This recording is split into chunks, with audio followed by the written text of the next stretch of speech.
Okay, we're here today with Randy, who promotes a lot of shows up in the Wisconsin, Milwaukee area and other areas. This interview is a little bit different. Normally we do bands, but today I wanted to get a perspective from someone who promotes shows and the ups and downs and ins and outs. So let's start off with simple little questions. What do you look for when you try to book a venue? Well, it all depends on what I expect, the crowd to possibly be, how much I need to come up with in money to pay, let's say like a metal church. I obviously need a venue that's going to be big enough to hold enough people to cover the bill. If it's a small like local show, the corner bar is fine because you don't expect more than 40, 50 people, you know. So it all kind of depends on the band's stature or what I think that they might draw in this particular area at whatever time. Do you try to look for all ages more, 21? I mean, that's another one of those fine lines. Milwaukee, in my opinion, from what I know about, it's very expensive to book like an all ages show at the Rave or Miramar. Easily $500 to $800 off the top. And at some places they want a part of the ticket sales, which makes it quite impossible to pay the bands without losing money. So I've been doing mostly 21 plus shows in Milwaukee, and when I can, I've been doing 18 plus shows in Madison. Okay, so when you try to book shows and you get maybe a national act or a semi-national act, what do you look for bands that want to get on the bill? Bands that will actually get out there and hand flyer their shows, or go with me and do State Street downtown Madison, post flyers on all those like billboard things. Bands that actually care, bands that actually promote their band so that we can try to maximize attendance so everybody's happy. If a band is notoriously lazy and doesn't do nothing to promote the show, I'm not interested in them even if they're good. So that takes me to another question then. With either venues or bands, what's your biggest pet peeve you've run into? Laziness. Just laziness. Yeah. Unprofessional, just laziness. They'll come play the show, you know, but I'll make the flyer, I'll set up the invite, I'll even set up the flyers 4x4 so they can just print them off and handbill, pass them out, and they don't even do that sometimes. Maybe they'll share the flyer the day of the show on their Facebook. Well, that gives nobody any time to plan to come out. Sure. How much do you try to book in advance shows? Normally, it's 6 months. As far as my spring bash, it's usually a year out the planning starts. Metal Church in February is like a 3-month thing because I was made aware of the tour from a friend in Oklahoma. So I went and found booking information, sent an email, see if they were interested coming up here. We came to a deal, and they're coming. Another question I was curious if you've run into. Years ago with Jack Koshik, who did all the Milwaukee metal shows, with someone who's a national act, have they been apprehensive sometimes to come to Milwaukee now because of the bad blood that Koshik had kind of spread in his final days of Metal Fest? Morbid Angel hasn't really been up here. Voivod skipped here. Numerous bands have skipped here, but I have come to find out that besides Jack in that situation, I've been finding out just in my learning of what I'm doing, sometimes there's radius clauses in contracts. So if Morbid Angel per se, or Fate's Warning, or somebody plays Joliet or Reggie's or whatever, if it's more than or if it's less than 150 miles away like Milwaukee is, they can't come because it's a contract. And that's set up just basically between the promoter there. That's the booking agency and whatever. Now, not everybody's like that. A band like Vital Remains will come play Milwaukee, come play Madison, go play Green Bay, then go play Eau Claire, Minneapolis, whatever. Sure, they try to hit as many stops as right. possible. They try to do what they can do, but on these bigger tours, they hit the bigger cities, and if there's any smaller cities like Milwaukee's, you know, second and third class now as compared to the old days, it's always Chicago, Minneapolis, or Chicago to St. Louis, and they skip this whole upper part of the country. So it's a little bit Jack and the feedback from back then, but I've been finding out it's more radius clause in contracts.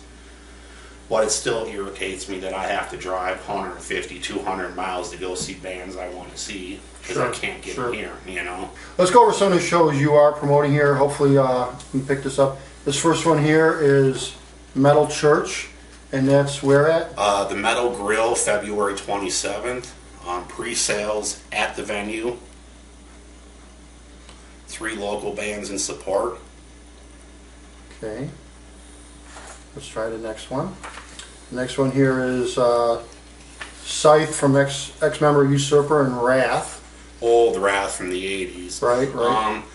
A while back, I've always liked Julius Caesar, and I always wanted to do a show on the Ides of March, just for whatever reason. So I just contacted Scythe, because I was like, I like that band, ex-Usurper, you know, cool. Wrath, I contacted them. I thought they'd be a good fit. I asked a couple Madison bands and a couple Milwaukee bands. I was hoping to get Macabre on this one, but I couldn't get a venue in Madison to do a 2-dayer with them. So we'll probably just add 2 more bands, and hopefully we'll get 8 bands for $10 and have a little mini metal fest, you know. Sure. Then here we have up in Madison, Cataclysm and Aborted. That's Monday, April 7th. I actually got contacted by the agency if I had interest in it, because they heard about how the Dying Fetus thing went. So I figured I'd take another chance and try to add to my resume, and if these shows go well, the door's open for me. That's a wonderful thing. Okay, this looks like this is the pre-party bash for your spring bash. So this is a pre-party bash. It started out with only 5 bands, but then I noticed Master was playing Chicago April 22nd, so I contacted Paul Speckman of Master and asked him what was going on, if there was a tour route. He put me in touch with the guy that's booking for him, and I managed to get them added to the 5 bands I already had on there. Now it's a solid show in itself for pre-party. Sure. And then here's your baby, your main bash. It's a 2-day festival with Possessed. Internal Bleeding, Dr. Shrinker, Morbid Saint, and 20 other bands. I started this in 2010 because, to me, Milwaukee was lacking any kind of metal festivals as compared to the old days. Sure. But I knew I didn't have that kind of money, so I started out small, word of mouth, and people just keep coming. Now, pretty much I say Spring Bash, people know what it is. It's a household name, at least in this area. And as I've been able to be semi-successful and obviously using some of my own money to make this thing happen, I've been able to get bigger and bigger bands every year. 2012, I had Blood Feast, Cyanide, Impaler, Cardiac Arrest here. Now I stepped the game up because I had to take a year off due to my kidney transplant. Sure. But that was set up too. This 2013 version I canceled had None Slaughter, Deceased on it. It's just something that I think we should do here. Sure. I'm not copying Milwaukee Metal Fest because I don't think I can get up to the glory days of Metal Fest 1 or anything like that, but you don't know if you don't try. Right. And the thing to point out to people too, you know, you've been at it for at least 4 or 5 years promoting shows, so this isn't like it's the first time you've been at it. No, I started doing it again in 2008. I was doing it a little bit in the early 90s. I was out of the loop for a bit due to marriage. I'd still get the shows, but nowhere near what I can do now, and I just thought I'd take a run at it, and you know what? You might fail, but you don't know if you don't try. Right before we wrap this up, if a new band is watching this from anywhere in the country, how can they contact you if they possibly looked at shows or get in touch with you? Facebook, why don't you let us have a plug here? You can contact me on Facebook at Randy NYDM Midwest President. That's my name on the Facebook.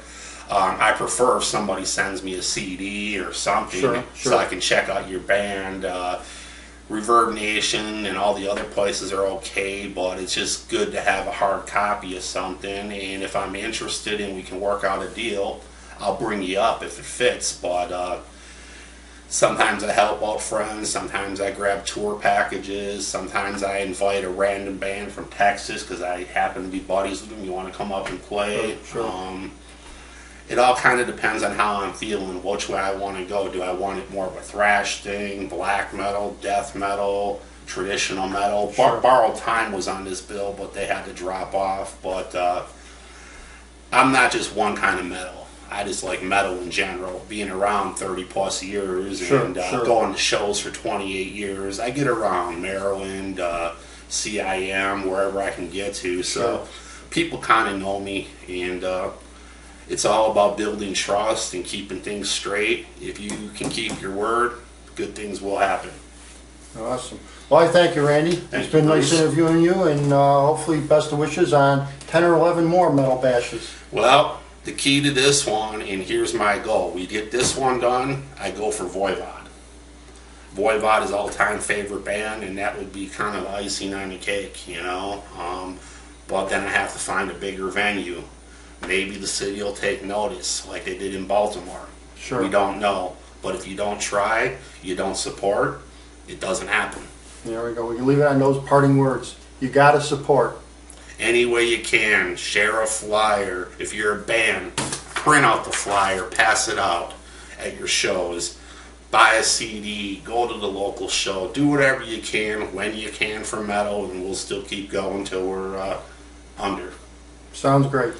All right, thank you, Bruce. Thank you, Ashikook. Thank you. Appreciate it.